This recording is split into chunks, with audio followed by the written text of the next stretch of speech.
था ही राजनीतिक धोखा जो मेरे जीवन का मैं मानता हूं कि उचाना हल्के के लोगों के साथ जो राजनीतिक धोखा दुष्यंत ने किया है शायद ही किसी ने किया होगा। योजना 2004 से और 19 तक 15 साल तक आप बिना सरकार में रहे, लोगों की आपके साथ प्यार है तो आप कुछ तो बात होगी। वो डेडिकेट वर्कर दुष्यंत के साथ चले गए और मेरे ख्याल सबसे बुरा हाल दुष्यंत ने उन्हीं का किया है जो पुराने लोक दलीय हुआ करते थे। उन परिवारों को इसने पहले देखा है, इसको ज्ञान नहीं था परिवार कैसे बनाया जाता है, रिश्ते कैसे बनाए जाते हैं। छोटी उम्र में इसको बहुत कुछ मिल गया, सभी छोड़ गए, सारे सेलों के अध्यक्ष छोड़ गए। हमारे जींद में आज भी युद्धविंदर खरब हैं, बहुत से कुछ भी नहीं बचा उसके बाद। 0-1 था दुष्यंत और 1 थी जेजेपी, कुछ नहीं बचा। जो जेजेपी का तो आप अगर मेरे ख्याल जिक्र भी ना करो तो कहीं कोई विषय ही नहीं। अनिल विज जी की कभी सरकार भी नहीं रही, अब 10 साल से सरकार है, उनको रहा 6 बार के विधायक, बिल्कुल 6 बार के विधायक। रघुवीर सिंह काद्यान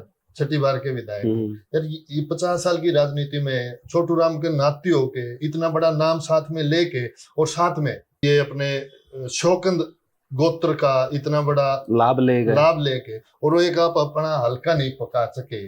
मैं तो राजनीतिक नहीं, दुष्यंत के होते हुए और वीरेंद्र सिंह के होते हुए मैं बहुत बड़ी बात कहने जा रहा हूँ, उस चीज पे, उस संस्था पे आज आरएसएस ने कब्जा कर लिया। इनके होते हुए ये साथ में थे उनके, तभी वो कब्जा कर पाए। अगर ये बीजेपी में नहीं होते तो वो कब्जा नहीं कर पाते, ये कहीं ना कहीं खड़े होते, लेकिन बीजेपी के गुलाम हो गए।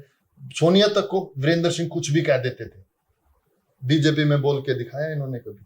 बहुत ही सोच समझ के लेट होने का यही कारण था कि जो कुछ घराने ऐसे थे तो राजनीतिक प्रेशर, मैं हूं तो कांग्रेस है, कुछ घराने ऐसे थे, उनको बिठा के उनको आईना दिखा के कांग्रेस हाईकमान ने जो टिकट देने का काम किया है, बहुत ही गजब टिकट दिए हैं। और ज्यादा नहीं, मैं मानता हूँ कि 8 सीटों पर कांग्रेस विजयी रहेगी लोकसभा। प्रधानमंत्री जी बड़े ही अच्छी बातों पे आ गए।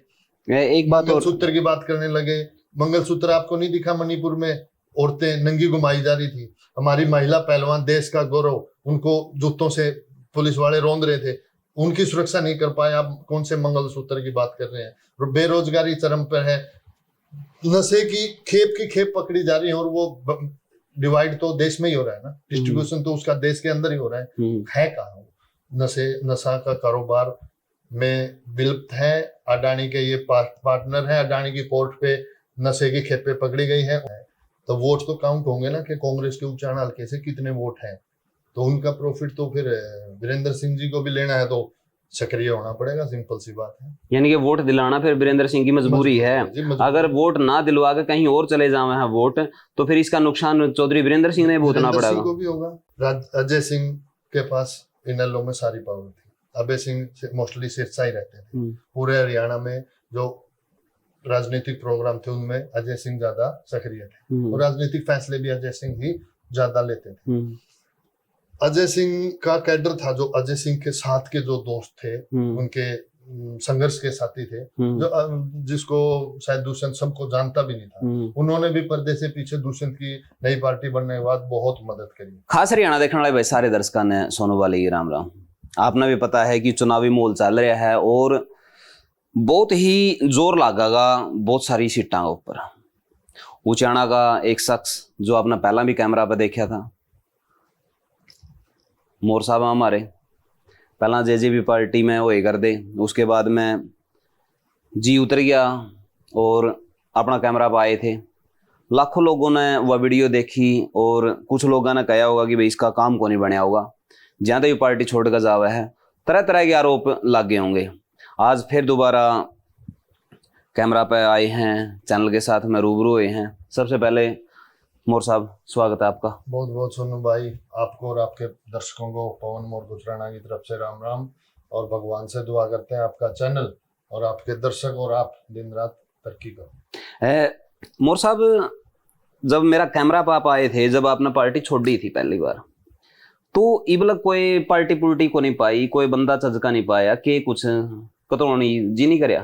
सोनू भाई, बीजेपी से एलर्जी थी, तभी दुष्यंत को यहाँ से 47,000 वोटों से जिताया। मैं नहीं पूरे उचाना हल्का की बात करूं, लोकसभा में 2019 के लोकसभा में दुष्यंत खुद खड़े थे और उचाना हल्के से 30,000 वोटों से आ रहे थे। विद इन 6 मंथ, 6 महीने के साथ ही आप विधानसभा 47,000 वोटों से जीत रहे हो। बिल्कुल, 47, यानी कि पछला भी 30 क्रॉस कर गया था 30 वो। वो काटे और 47 आपने नए लिए, यानी 77,000 77,000 वोट। बहुत बड़ा मार्जिन है। बिल्कुल 2 लाख के लगभग, 2 से थोड़े प्लस वोट है हमारे उचाना हल्का के। तो एक ही तरफा माहौल मानता हूँ मैं। बिल्कुल। वो एलर्जी थी बीजेपी से, हम्म। इतनी एलर्जी थी कि दुष्यंत को बाहर से लाके और इतने वोटों से उचाना हल्के ने जिताने का काम किया। बिल्कुल। और हमारे साथ ठगी करके दुष्यंत ने वो वोट बीजेपी को जा दी। वीरेंद्र तो बीजेपी में था ही। राजनीतिक धोखा जो मेरे जीवन का मैं मानता हूं कि उचाना हल्के के लोगों के साथ जो राजनीतिक धोखा दुष्यंत ने किया है, शायद ही किसी ने किया होगा। है इस टाइम पे आप खुद देखने लग रहे हो कि गठबंधन टूट गया, उसके बाद में कुछ विधायक भी चले गए हैं, क्योंकि आपने उस टाइम पे कार्यकर्ता की बात करी थी, भाई कार्यकर्ता छोड़ छोड़ कर जाना है, लेकिन आज कुछ विधायक भी छोड़ कर गए हैं। तो दुष्यंत का कहना है तो आवागमन है, लग गया रहेगा। नहीं, आवागमन नहीं होता। आप एक बार बैकग्राउंड में चलते हैं। 2004 में इनेलो सरकार गई थी, कांग्रेस सरकार आई थी। 2014 में दुष्यंत को लोकसभा चुनाव जितवाया। डेडिकेट वर्कर इनेलो के जो 2004 से 2014 तक नहीं गए, 19 के चुनाव तक नहीं गए। 19 के बाद इन्होंने अलग पार्टी बनाई, सब लोगों का जी उतर गया और मोस्टली लोग इनके साथ आ गए थे। वो इनेलो के डेडिकेट वर्कर थे। वो परिवार थे जो चौधरी देवीलाल जी और चौधरी ओम प्रकाश चौटाला जी ने अपने समझ के परिवार को संबंध बनाए रखना बहुत लंबी बात होती है। वो भी 20-4 योजना 2004 से और 19 तक, 15 साल तक आप बिना सरकार में रहे, लोगों की आपके साथ प्यार है तो आप कुछ तो बात होगी। वो डेडिकेट वर्कर दुष्यंत के साथ चले गए और मेरे ख्याल सबसे बुरा हाल दुष्यंत ने उन्हीं का किया है जो पुराने लोक दलीय हुआ करते थे। उन परिवारों को इसने पहले देखा है। इसको ज्ञान नहीं था परिवार कैसे बनाया जाता है, रिश्ते कैसे बनाए जाते हैं। छोटी उम्र में इसको बहुत कुछ मिल गया और वो हजम नहीं हुआ। भाई साहब मैं तो यही कहूंगा। तो इस टाइम पे आपने के कुछ लगाया है उच्चारण आड़ेगा के कुछ दिमाग में चल रहा होगा दुष्यंत के प्रति? पहले दुष्यंत की फिर बात करूंगा मैं दूसरा की। दुष्यंत का जी काट की अंडी एक बार ही चढ़ती है। एक वो फ्लो था वो खत्म हो चुका। जो डेडिकेट वर्कर थे वो सारे जा चुके। अब शुरुआत करी थी, अब पहले वीडियो में हमने बताया था कि वर्कर टोटल नाराज है। अब तो विधायक और उनके जिला प्रदेश अध्यक्ष, जो प्रदेश अध्यक्ष पार्टी छोड़कर चले गए, सभी छोड़ गए। सारे सेलों के अध्यक्ष छोड़ गए। हमारे जींद में आज भी युद्धवेंद्र खरब हैं, बहुत से कुछ भी नहीं बचा। उसके बाद 0-1 था दुष्यंत और 1 थी जेजेपी, कुछ नहीं बचा। जो जेजेपी का तो आप अगर मेरे ख्याल जिक्र भी ना करो तो कहीं कोई विषय नहीं हो। तो चलो आप दूसरी बात ने शुरू कर लेंगे। कुछ दिन पहले आपने भी पता है कि भाई जो ब्रिजेंद्र सिंह है उसने इस्तीफा दिया था, जो मौजूदा सांसद ही सहारता रहे हैं। उसके बाद में लोगों ने यूं कहा कि भाई यू एक गादड़ दबकी है ताकि कुछ न कुछ उसका है मिल जे भाजपा में था। लेकिन उसके बाद में क्या हुआ, घर वापसी हो जाए है। वीरेंद्र सिंह और प्रेमलता भी चली जावे हैं। लेकिन रात ने करीबन 11 बजे ही झटका एक तगड़ा बैठा है, जिसमें कहीं दूर दूर भी नाम नहीं था, जबकि उम्मीद लगाई जाने लगी थी कि सहारता है उसका ब्रिजेंद्र सिंह ने कांग्रेस टिकट पूरे कॉन्फिडेंशियल थे। वर्कर मीटिंग बुलाई है, हर एक आदमी की जिम्मेवारी लगाई है। कहीं ना कहीं आश्वासन था। जब वो यहाँ पे ग्राउंड पे सर्वे हुए तो 3 सर्वों में ब्रिजेंद्र सिंह बहुत ही फीसदी मिले। तो मैं तो कांग्रेस हाईकमान का धन्यवाद करूंगा। उचाना की ही बात करूंगा मैं। उचाना हल्का के लोग कांग्रेस को वोट देना चाहते थे, लेकिन अगर विजेंद्र सिंह को टिकट मिलती तो कांग्रेस को वोट देना नहीं चाहते थे।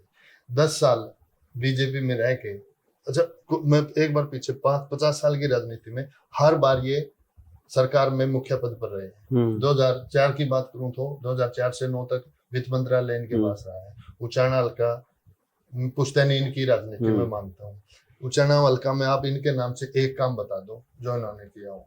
विधायक तो मैं कुलदीप बिश्नोई को हरा सकता है ना, कुछ नहीं। अनिल विज जी की कभी सरकार भी नहीं रही, अब 10 साल से सरकार है, उनको रहा 6 बार के विधायक। बिल्कुल 6 बार के विधायक। रघुवीर सिंह काद्यान 6 बार के विधायक। यार ये 50 साल की राजनीति में छोटू राम के नाती होके इतना बड़ा नाम साथ में लेके और साथ में ये अपने शौकंद गोत्र का इतना बड़ा लाभ लेके और वो एक आप अपना हल्का नहीं पका सके। मैं तो राजनीतिक नहीं मानता इनको, सूझबूझ राजनीति की है नहीं। मुख्यमंत्री इनके मामा का लड़का सॉरी भूपेंद्र सिंह हुड्डा, उसके साथ मुख्यमंत्री बनते आप उसके साथ खैर लगा रहे हो, बैर लगा रहे हो। उससे काम क्यों नहीं करवा रहे? आप उचाना हल्के में आपने काम क्यों नहीं करवाया? आपको हार का मुंह नहीं देखना पड़ता। खुद का कॉलेज बना लिया। बाबा जी की हमारी संस्था है, बाबा जी गर्ल्स कॉलेज है, बाबा जी वाला अस्पताल है, बाबा जी वाला जेबीटी कॉलेज है, बाबा जी के नाम से 2 स्कूल हैं। इतनी बड़ी प्रॉपर्टी है उचाना में, बहुत बड़ा नाम है। एक अच्छी संस्था है वो, एक अच्छी संस्था है। दुष्यंत के होते हुए और वीरेंद्र सिंह के होते हुए मैं बहुत बड़ी बात कहने जा रहा हूँ, उस चीज पे, उस संस्था पे आज आरएसएस ने कब्जा कर लिया। इनके होते हुए, ये साथ में थे उनके, तभी वो कब्जा कर पाए। अगर ये बीजेपी में नहीं होते तो वो कब्जा नहीं कर पाते। ये कहीं ना कहीं खड़े होते, लेकिन बीजेपी के गुलाम हो गए। सोनिया तक को वीरेंद्र सिंह कुछ भी कह देते थे, बीजेपी में बोल के दिखाया इन्होंने कभी? कहाँ गया इनका वो अपना एक स्टाइल था, जब किसी को कुछ भी कह देते? बांगर का शेर। बीजेपी में तो वो स्टाइल नहीं, बांगर का शेर, चुपचाप किसी के बारे में कुछ नहीं कह सकते। वो बीजेपी में उनको दबा के रखा, 10 साल उन्होंने निकाल ली। जब लगा के हरियाणा में अब हवा चेंज हो चुकी है, किसान आंदोलन और कई बातों से, प्लेयर के आंदोलन थे, कई बातों से जनता परेशान है, दिखा के कांग्रेस की हवा है, तो अब कांग्रेस में आ गए। जो कांग्रेस के लिए 10 साल से मेहनत कर रहे थे उचाना हल्के में, अब उनका क्या? उनकी मेहनत सारी सफाया गई। कॉन्फिडेंशियल थे, अपनी टिकट पक्की है, नहीं मिली, तो ये उतरते क्रम में है वीरेंद्र सिंह जी। तो मेरे को लगता नहीं कि आगे इनका कोई राजनीतिक भविष्य रहेगा। कुछ टाइम पहले मैंने स्टोरी बनाई थी जिसमें मैंने जेपी का नाम ले दिया था। भाई जेपी हैं जो मुख्य रूप से मैंने टॉप लिस्ट में हैं, उनकी टिकट मिल सके है। लेकिन कुछ वीरेंद्र समर्थक थे जो कमेंट बॉक्स में आकर मेरे गलत थोड़ा सा कंट्रोवर्शियल हो गए थे कि भाई तू गलत कह रहा है, इसके ऊपर कोई नहीं है, इसे दी मिलेगी टिकट। तो वो मेरा तो नाराज भी हो गए थे। लेकिन आज मैंने फिर स्टोरी इसी वजह से बनाई, भाई देख, जब तक परिणाम ना आ जाए नहीं, जब तक यह बात बोलनी नहीं चाहिए, तो आज उनकी भी मेरे हिसाब से एहसास हो गया होगा, जवाब मिला होगा। हाँ। उनको खुद ही जवाब मिल गया। कांग्रेस की स्थिति वो नहीं है कि वो किसी संबंध को देखते हुए टिकट का बंटवारा करे। उनको ग्राउंड पे रिपोर्ट ली, ग्राउंड में सुबह में ये बड़ी बहुत नीचे मिले विजेंद्र सिंह, और जयप्रकाश जिताऊ कैंडिडेट थे, तो कांग्रेस का सही फैसला मैं मानता हूं। पहली बार मैं किस तरह एक आपसे बात पूछना चाहूंगा, आपने भी देखी होगी कैंडिडेट लिस्ट, तो आपने देखी होगी, आपने लगा है कि कांग्रेस ने अब कई बार कुछ जेन्युइन कैंडिडेट उतारे? बहुत ही सोच समझ के लेट होने का यही कारण था कि जो कुछ घराने ऐसे थे जो राजनीतिक प्रेशर, मैं हूं तो कांग्रेस है, कुछ घराने ऐसे थे, उनको बिठा के, उनको आईना दिखा के कांग्रेस हाईकमान ने जो टिकट देने का काम किया है, बहुत ही गजब टिकट दी है। और ज्यादा नहीं, मैं मानता हूँ कि 8 सीटों पर कांग्रेस विजयी रहेगी लोकसभा। तो जो 400 पार का नारा है, इसका बारे में आपका क्या कुछ मत है कि अब की बार 400 पार, तो इसलिए आप किस तरह से मान लो हो? ये जो अपने हरियाणा में था ना, अब की बार 75 पार, सिर्फ ये माहौल तैयार करने के लिए बातें होती हैं, ग्राउंड पे कुछ नहीं है।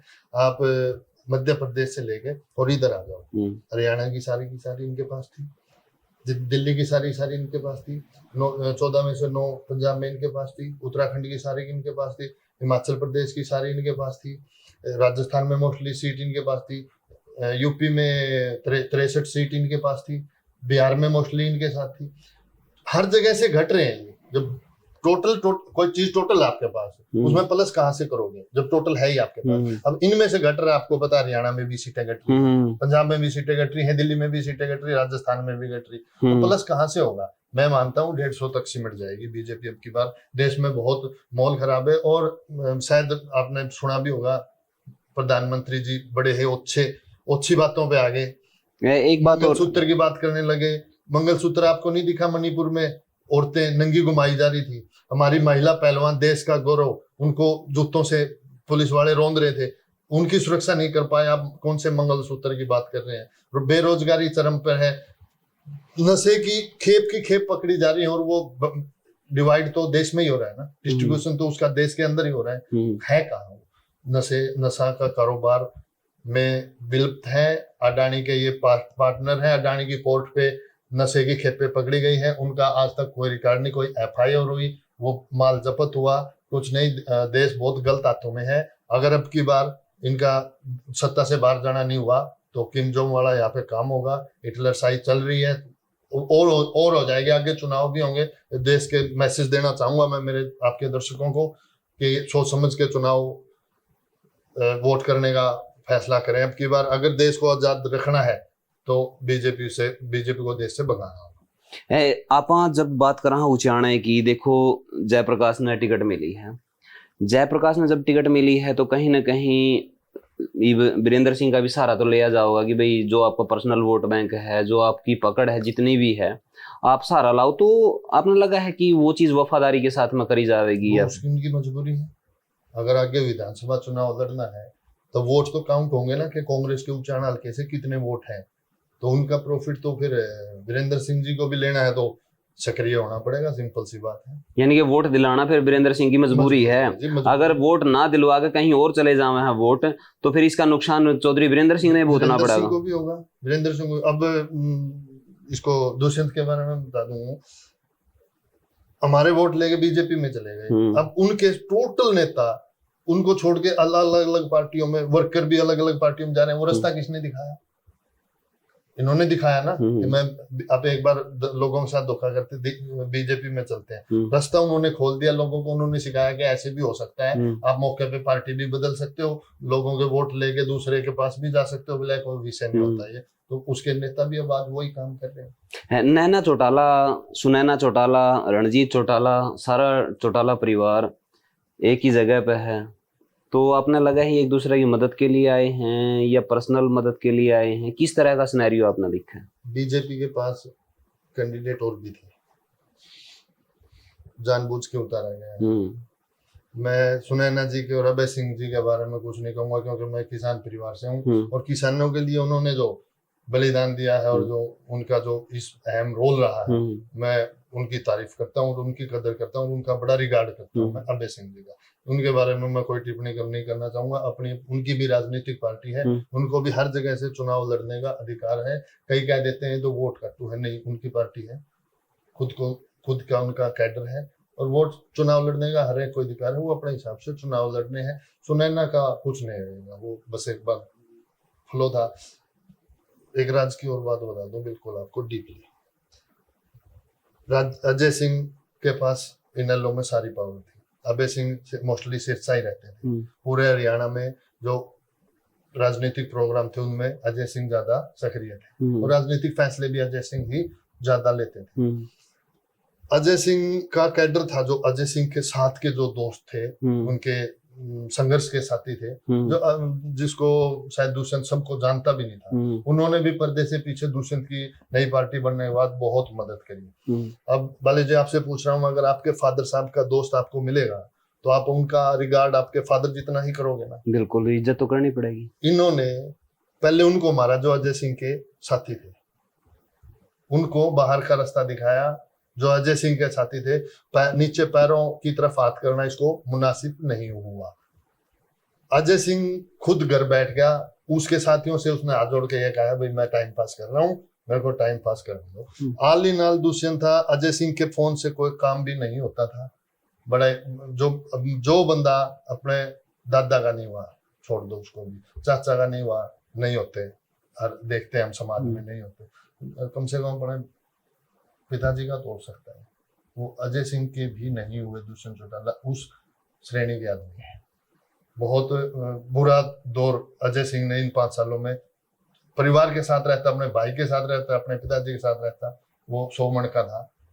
बहुत बुरे दौर से अजय सिंह गुजरे। हमारे से भी बुरा दौर अजय सिंह ने बिताया है इस सरकार।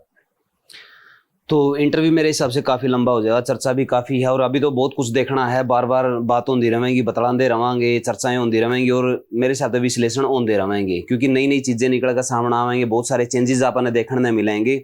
तो आप मोर साहब की बातों से कितना के कुछ सहमत हो? आपने कितनी सच्चाई लगे है कि जितना यू बदलाव है, जितना जनता का मूड है, वो किस तरह का है?